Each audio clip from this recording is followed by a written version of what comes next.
Assalamualaikum warahmatullahi wabarakatuh. Perkenalkan, nama saya Devi Octavia dengan NIM 61201230438. Saya mahasiswa Universitas Primagraha semester 3. Tujuan video ini untuk memenuhi tugas UTS saya dalam mata kuliah Kepemimpinan Bisnis dengan dosen pengampu yang terhormat Bapak Ade Faisal Mabtuhi SEME. Selanjutnya, langsung saja saya akan menjelaskan dari materi kepemimpinan bisnis yang telah saya pelajari. Nah, saya akan menjelaskan 7 poin utama dalam materi ini. Yang pertama ada sejarah perkembangan manajemen kepemimpinan. Yang kedua ada model dan teori kepemimpinan bisnis. Yang ketiga, konseptual kepemimpinan bisnis. Yang keempat, manajemen kepemimpinan dan pengembangan organisasi. Yang kelima, kepemimpinan motivasi dan perilaku kerja. Yang keenam, tren dan perspektif manajemen kepemimpinan. Yang ketujuh, strategi kepemimpinan. Nah, oke, mari kita bahas yang pertama. Nah, manajemen kepemimpinan merupakan bidang yang terus berkembang seiring dengan perubahan zaman dan kebutuhan masyarakat. Nah, berikut adalah sejarah perkembangan manajemen kepemimpinan. Yang pertama pada era klasik pada 1800-an, yang kedua revolusi industri, yang ketiga era teori manusiawi pada 1900-an, yang keempat era kontingensi dan situasional pada 1950 sampai 1980, yang kelima era modern dan transformasional dari 1980 sampai sekarang ini, yang keenam era kepemimpinan berbasis data dan AI pada 2020 sampai masa depan. Nah, sejarah perkembangan manajemen kepemimpinan ini mencerminkan evolusi pendekatan dan konsep kepemimpinan dari masa ke masa. Pada era klasik 1800-an ini, kepemimpinan ini berpusat pada otoritas dan hierarki dengan fokus pada ketaatan. Nah, selama revolusi industri 1800-an ini muncul pendekatan ilmiah yang menekankan efisiensi dan produktivitas, seperti scientific management oleh Frederick Taylor. Ini terus memasuki era hubungan manusiawi pada 1900-an. Nah, perhatian ini mulai diberikan kepada kebutuhan sosial dan psikologis karyawan.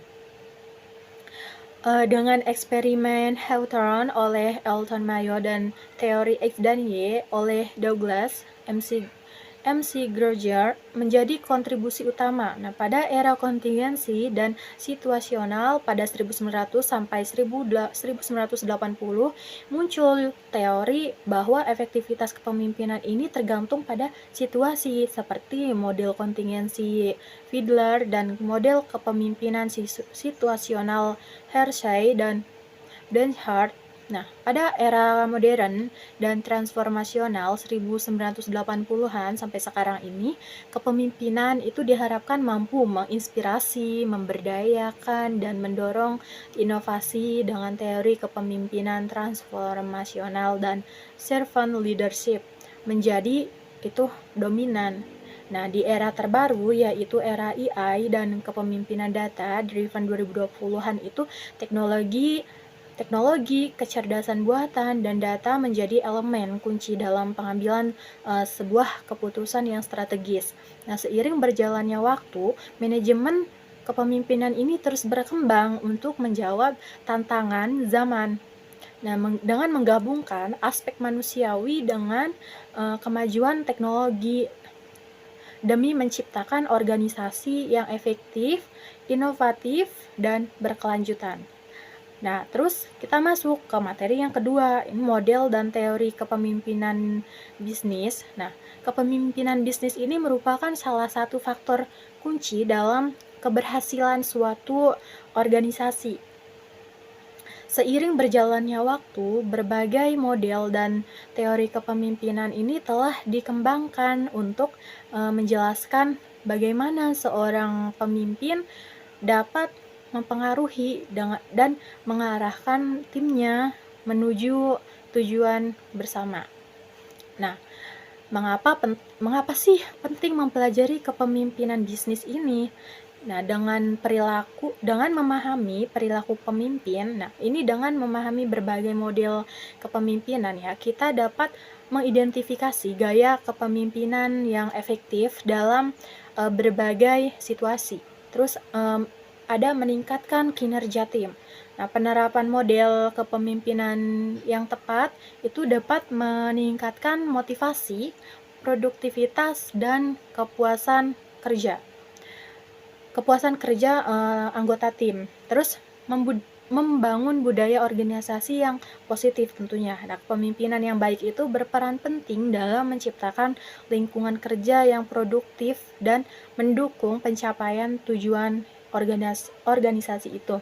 Terus ada model dan teori kepemimpinan bisnis ini adalah kerangka kerja yang membantu memahami pengembangan dan penerapan gaya kepemimpinan untuk mencapai tujuan organisasi. Terus ini ada beberapa penjelasan singkat model dan teori kepemimpinan. Nah, teori kepemimpinan sifat atau trait theory ini berfokus pada karakteristik pribadi pemimpin seperti kepercayaan diri, kejujuran, dan karisma. Nah, teori ini menganggap bahwa pemimpin yang efektif itu memiliki sifat bawaan tertentu. Nah, selanjutnya ada teori kepemimpinan perilaku atau behavioral theory, itu mengidentifikasi perilaku yang ditujukan pemimpin seperti gaya orientasi tugas atau task oriented dan gaya orientasi hubungan relationship oriented. Nah, daripada hanya mengandalkan sifat bawaan itu. Selanjutnya ada model kepemimpinan situasional leadership model. Ini menyatakan bahwa kepemimpinan yang efektif itu tergantung pada situasi tertentu saja. Nah, kepemimpinan harus menyesuaikan gaya mereka seperti arah, dukungan itu berdasarkan tingkat kematangan atau kompetensi tim.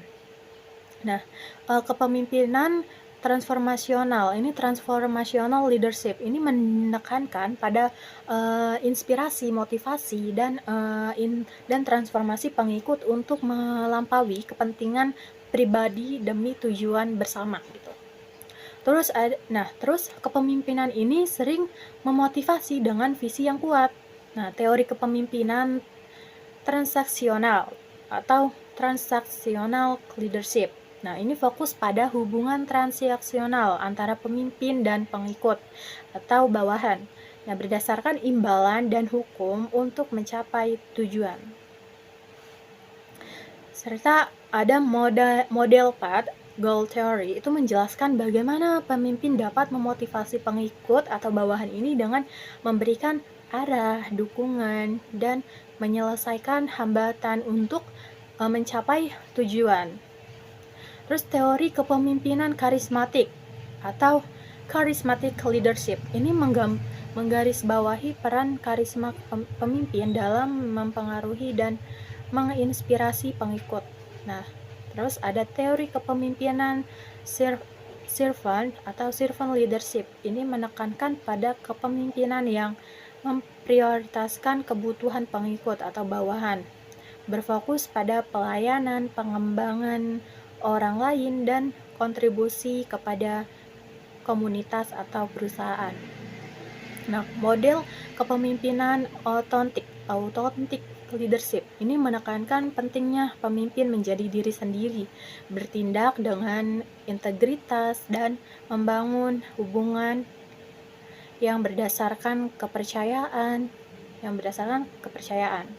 Model dan teori ini saling melengkapi ya satu sama lain dan memberikan wawasan tentang bagaimana sih pemimpin dapat beradaptasi dengan berbagai konteks bisnis untuk memaksimalkan efektivitas perusahaan. Serta yang ketiga itu secara konsepsional, kepemimpinan bisnis ini adalah kemampuan seseorang untuk memengaruhi, memotivasi, dan mengarahkan individu atau kelompok dalam organisasi untuk mencapai tujuan bersama yang strategis. Nah, kepemimpinan bisnis ini mencakup aspek visi, pengambilan keputusan, dan kemampuan manajemen yang diperlukan untuk menghadapi tantangan dan peluang dalam dunia usaha. Nah, kepemimpinan bisnis ini adalah kemampuan untuk mempengaruhi, mengarahkan, dan mengelola organisasi dalam mencapai tujuan. Nah, kepemimpinan bisnis bertanggung jawab untuk menciptakan visi, merancang strategi, memotivasi tim, dan memastikan keberlanjutan organisasi. Adapun elemen utamanya itu kepemimpinan bisnis yang meliputi visi, strategi, pengaruh pengambilan keputusan, dan adaptasi terhadap perubahan pasar. Nah, serta teori yang relevan dalam kepemimpinan bisnis itu seperti kepemimpinan transformasional. Ini yang berfokus pada inspirasi dan inovasi. Selanjutnya ada kepemimpinan situasional. Ini yang menyesuaikan gaya kepemimpinan dengan kondisi tim. Terus ada kepemimpinan servant yang lebih mengutamakan pelayanan kepada karyawan dan komunitasnya. Serta ada kepemimpinan digital. Ini yang memanfaatkan teknologi untuk inovasi dan efisiensi. Serta apa sih tantangannya? Nah, tantangan utama dalam kepemimpinan bisnis ini mencakup kompleksitas global, adaptasi teknologi, dan keseimbangan kebutuhan pemangku kepentingan dan keberlanjutan. Nah, untuk menghadapi tantangan ini, pemimpin harus memiliki keterampilan komunikasi, kreativitas, empati, dan manajemen risiko. Nah, dalam era modern ini, kepemimpinan bisnis itu harus fleksibel ya, berbasis teknologi dan tetap berpegang pada nilai etis serta keberlanjutannya. Nah, pemimpin yang sukses mampu memandu seni, memotivasi tim dengan strategi pengelolaan organisasi untuk mencapai kesuksesan jangka panjang. Nah, yang keempat ini materinya manajemen kepemimpinan dan pengembangan organisasi ini adalah dua elemen yang saling mendukung dalam mencapai efektivitas organisasinya. Nah, manajemen kepemimpinan berfokus pada pengaruh, arahan, dan motivasi tim untuk mencapai tujuan bersama. Nah, melalui visi yang jelas, pengambilan keputusan yang efektif, komunikasi, dan pemberdayaan tim, pengembangan organisasi atau organization development adalah proses sistematis untuk meningkatkan kinerja organisasi melalui perubahan budaya, struktur, dan proses kerja. Apa sih tujuannya? Nah, tujuannya ini adalah untuk menciptakan organisasi yang inovatif, efisien, dan adaptasi terhadap perubahan lingkungan sekitar. Nah, hubungan antara keduanya ini terlihat dari peran pemimpin dalam mendorong inovasi, membangun budaya organisasi, dan juga memimpin transformasi yang dirancang melalui program pengembangan organisasi.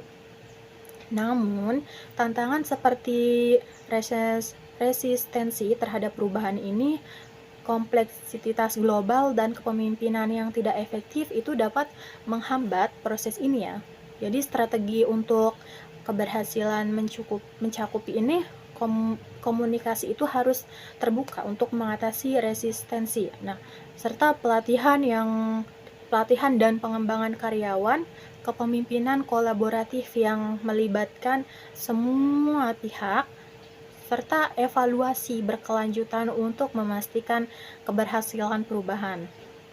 Nah, adapun dari semua ini kesimpulannya, kombinasi manajemen kepemimpinan yang efektif ini dengan pengembangan organisasi yang terancang itu dapat meningkatkan daya saing dan keberlanjutan organisasi di era modern. Yang kelima itu kepemimpinan motivasi dan perilaku kerja. Nah, berkaitan dengan bagaimana seorang pemimpin mempengaruhi semangat, kinerja, dan perilaku karyawan dalam mencapai tujuan organisasi. Nah, penjelasannya itu kepemimpinan memotivasi. Nah, kepemimpinan itu memotivasi berfokus pada kemampuan pemimpin untuk mendorong karyawannya agar bekerja dengan semangat dan juga dedikasi. Ini melibatkan pemahaman kebutuhan karyawan berdasarkan teori seperti Maslow, Hierarchy of Need, and Herbert's two-factor theory. Nah, pemimpin mengenali apa yang memotivasi individu, baik kebutuhan dasar atau gaji maupun kebutuhan psikologis penghargaan. Nah, pemberian penghargaan dan pengakuan itu memberikan imbalan, pujian atau apresiasi atas kinerja untuk meningkatkan motivasi kerja. Inspirasi dan visi pemimpin itu memberikan arah dan tujuan yang jelas. Itu membuat karyawan merasa terhubung dengan visi organisasi. Nah, dukungan dan empati pemimpin yang mendukung kebutuhan karyawan secara emosional dan profesional cenderung meningkatkan motivasi intrinsik mereka. Nah, perilaku kerja ini mengacu pada bagaimana karyawan berperilaku dalam menjalankan tugas dan tanggung jawab mereka, yang seringkali dipengaruhi oleh kepemimpinannya.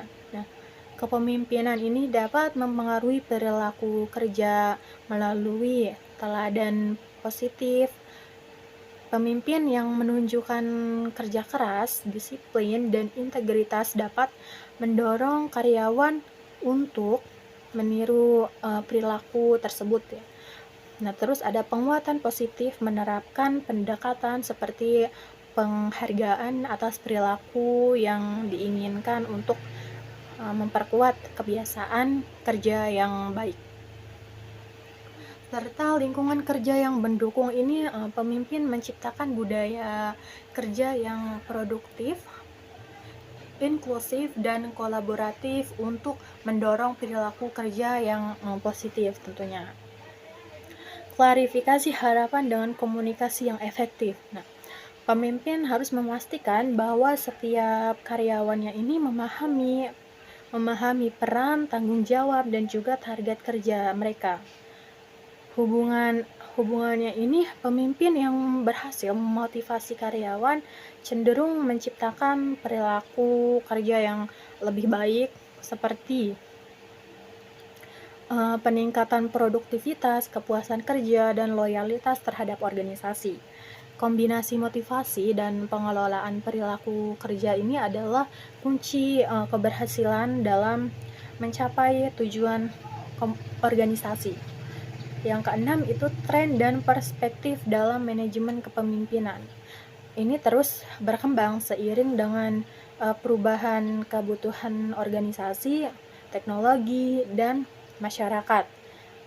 Adapun beberapa tren dan perspektif utama dalam manajemen kepemimpinan itu, yang pertama, kepemimpinan digital. Nah, trennya ini kepemimpinan ini semakin diharapkan untuk menguasai teknologi dan juga memimpin transformasi digital dalam organisasi.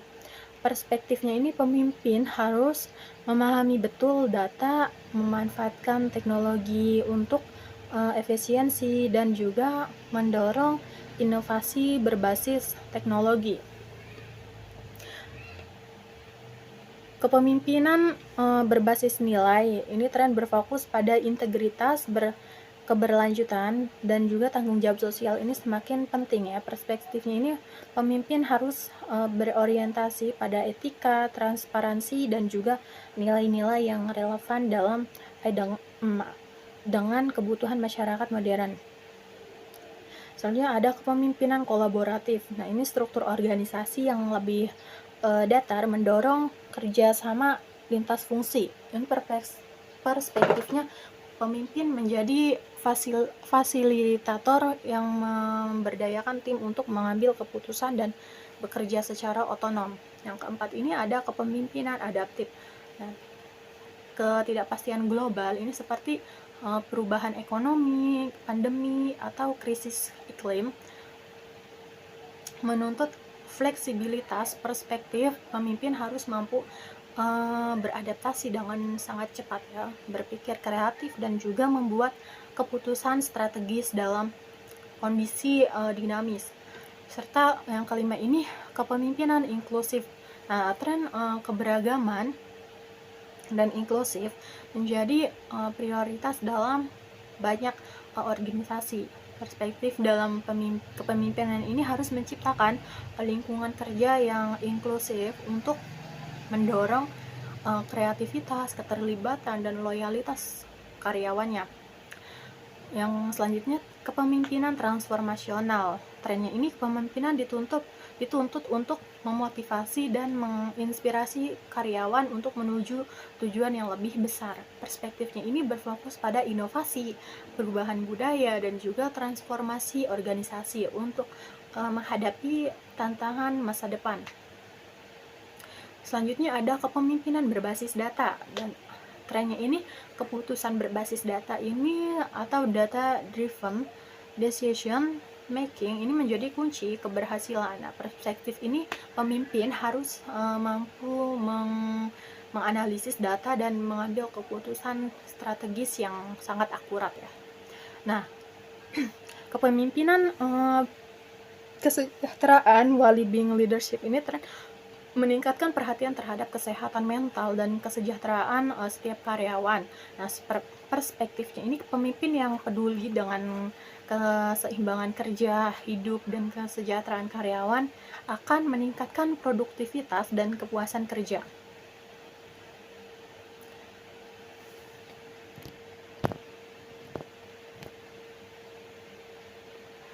Selanjutnya ada kepemimpinan Agile leadership. Ini tren pendekatan yang gesit yang memungkinkan organisasi beradaptasi dengan sangat cepat terhadap perubahan pasar. Nah, perspektif ini pemimpin ini harus fleksibel dan fokus pada iterasi dan mendukung eksperiensi untuk keberlanjutan inovasi secara keseluruhan. Nah, tren ini menuntut pemimpin untuk menjadi lebih empati, adaptif, inovatif, dan teknologis dalam menghadapi suatu tantangan global yang kompleks. Nah, yang ketujuh, strategi kepemimpinan ini adalah serangkaian metode, taktik, dan juga sikap yang digunakan oleh pemimpin untuk membimbing dan memotivasi timnya, serta strategi ini dapat membantu organisasi untuk mencapai tujuan jangka panjang dan memiliki posisi yang kuat di wilayah kerjanya. Nah, mengapa strategi kepemimpinan ini penting? Nah, ini untuk memberikan arah yang jelas ya bagi seluruh anggota tim, sehingga semua upaya berfokus pada tujuan yang sama. Nah, serta peningkatan kinerja ini membantu meningkatkan kinerja individu dan tim secara keseluruhan. Adaptasi ini terhadap perubahan. Nah, namun memungkinkan organisasi untuk beradaptasi dengan perubahan lingkungan bisnis yang cepat. Membangun budaya organisasi yang kuat. Ini membentuk budaya kerja yang positif dan produktif. Nah, beberapa strategi kepemimpinan yang efektif diantaranya ini memberikan visi dan tujuan yang jelas untuk mendorong keterbukaan dan komunikasi, memberikan otonomi dan tanggung jawab, memfasilitasi kolaborasi, memberikan dukungan dan pelatihan, memberikan pengakuan dan reward, fleksibel dalam gaya kepemimpinan.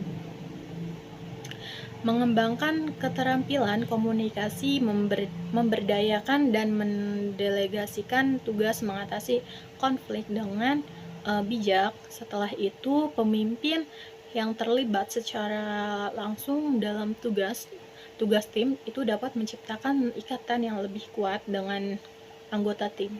Nah, keterlibatan ini dapat berupa dukungan aktif, bimbingan, dan juga partisipasi langsung ya dalam pekerjaan tim. Nah, bagaimana sih cara memimpin yang efektif serta langkah-langkah apa saja yang harus dilakukan? Yang harus dilakukan seorang pemimpin untuk menginspirasi, memotivasi orang lain dalam mencapai tujuan bersama. Cara memimpin yang efektif, Memimpin bukan hanya sekadar memberi perintah, tetapi juga tentang menginspirasi, memotivasi, dan mengarahkan orang lain itu untuk mencapai tujuan bersama. Nah, beberapa kunci untuk menjadi pemimpin yang efektif itu mengerti diri sendiri. Nah, mengerti diri sendiri dan orang lain. Nah, seorang pemimpin yang baik itu memahami kekuatan dan kelemahan diri sendiri dan juga kebutuhan timnya. Dengan begitu, ia dapat menyesuaikan gaya kepemimpinan dan memberikan dukungan yang tepat, serta memiliki visi yang jelas. Nah, visi yang jelas ini akan menjadi arah bagi seluruh tim. Nah, pemimpin harus mampu mengkomunikasikan visi ini dengan cara membangkitkan semangat dan antusiasme, serta membangun hubungan yang kuat. Nah, hubungan yang baik dengan karyawan atau anggota tim akan menciptakan lingkungan kerja yang positif dan produktif. Nah, pemimpin harus mampu membangun kepercayaan dan saling menghormati, ini memberikan contoh yang baik bagi karyawan. Pemimpin adalah role model bagi timnya. Ini tindakan dan perilaku pemimpin ini akan sangat berpengaruh ya terhadap perilaku anggota tim. Nah, fokus pada pengembangan tim. Nah, pemimpin yang baik itu selalu berusaha untuk mengembangkan potensi anggota timnya dengan memberikan pelatihan, mentoring, dan juga kesempatan untuk tumbuh. Nah, pemimpin dapat meningkatkan kinerja tim secara keseluruhan tanpa memandang. Nah, mampu mengambil keputusan dalam situasi tidak pasti. Nah, pemimpin harus mampu mengambil sebuah keputusan yang tepat dan cepat. Adaptif terhadap perubahan. Nah, dunia bisnis ini terus berubah. Nah, pemimpin yang efektif harus mampu beradaptasi dengan perubahan-perubahan dan juga memimpin timnya untuk menghadapi tantangan baru, serta langkah-langkah menginspirasi dan memotivasi tim. Untuk menginspirasi dan memotivasi tim, seorang pemimpin itu dapat melakukan hal-hal seperti komunikasi yang efektif, jelas dan terbuka. Itu disampaikan pesan dengan sangat jelas dan terbuka. Hindari bahasa yang ambigu atau membingungkan. Terus aktif mendengarkan. Nah, berikan kesempatan kepada anggota tim untuk menyampaikan pendapat dan ide mereka, serta memberikan umpan balik. Nah, berikan umpan balik yang konstruktif dan spesifik, menjalin komunikasi dua arah. Ini menciptakan suasana di mana setiap anggota tim itu merasa nyaman untuk berkomunikasi dengan pemimpinnya, serta pengakuan dan apresiasi. Ucapkan terima kasih. Nah, jangan lupa ya untuk mengucapkan terima kasih atas kontribusi setiap anggota tim atau karyawan. Berikan penghargaan juga. Nah, berikan penghargaan atas prestasi yang dicapai oleh anggota tim. Reward gitu. Terus rayakan kesuksesan itu bersama. Libatkan seluruh anggota tim dalam merayakan keberhasilan yang telah dicapai bersama. Terus memberikan tujuan yang jelas. Nah, tujuan yang smart itu pastikan tujuan yang diberikan kepada tim adalah spesifik ya, measurable, achievable, relevant, dan time bound. Melibatkan tim Nah, libatkan anggota tim dalam proses penentuan tujuan, serta memberikan otonomi, delegasi tugas, berikan kesempatan kepada anggota tim untuk mengambil tanggung jawab dan juga membuat keputusan. Percaya kepada tim. Nah, tunjukkan kepercayaan Anda pada kemampuan tim menjadi mentor. Nah, berbagai pengetahuan dan pengalaman, bagikan pengetahuan dan pengalaman Anda kepada anggota tim atau karyawan untuk memberikan bimbingan. Nah, berikan bimbingan dan dukungan ini kepada karyawan atau anggota timnya yang membutuhkan, serta membangun budaya yang positif. Ciptakan suasana yang kondusif. Ciptakan suasana kerja yang menyenangkan dan juga produktif. Nah, nilai-nilai bersama, membangun nilai-nilai bersama yang dianut oleh seluruh anggota tim, serta inspirasi. Berikan atau ceritakan kisah inspiratif Anda, bagikan kisah-kisah inspiratif yang dapat memotivasi anggota tim. Jadilah contoh. Nah, tunjukkan semangat dan dedikasi yang sangat tinggi. Oke, kesimpulannya ini, memimpin adalah sebuah seni dan ilmu yang terus berkembang. Nah, seorang pemimpin yang efektif itu adalah mereka yang mampu menginspirasi, memotivasi, dan juga mengarahkan timnya untuk mencapai tujuan bersama. Dengan menerapkan prinsip-prinsip kepemimpinan yang baik, seorang pemimpin itu dapat menciptakan lingkungan kerja yang positif dan produktif ya, serta mendorong pertumbuhan dan pengembangan timnya. Oke, mungkin cukup cukup sampai di sini penjelasan dari saya tentang materi-materi kepemimpinan bisnis. Kurang lebihnya mohon maaf. Wassalamualaikum warahmatullahi wabarakatuh. Bye bye.